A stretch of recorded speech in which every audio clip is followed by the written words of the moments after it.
ভাই প্রদীপ, আজিমুল, রৌশান, রেজওয়ান, মেহের এবং প্রসেনজিৎদের কথায় কিছু মানুষের কাছে এসে পৌঁছালাম।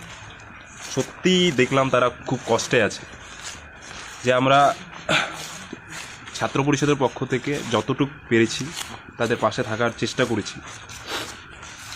আশা করব যাতে মানুষের পাশে থাকতে পারে। কিন্তু আজকে যে এখানে এসে মানুষের অবস্থাটা দেখলাম সত্যি হৃদয় বিদারক। তারা খুব কষ্টে আছে। প্রথমে আমি একটা জায়গায় গিয়েছিলাম, জায়গাটার নাম কি ছিল? ওটা কেশববালা। ওখানে দেখলাম কিছু মানুষ প্লাস্টিক টানিয়ে নিজের জীবনযাপন করছে। কিছু নেই, একটা প্লাস্টিক, ট্রিপল প্লাস্টিক টানিয়ে তারা জীবনযাপন করছেন। সত্যি দেখে হৃদয় বিদারক একটা অনুভূতি আসলো।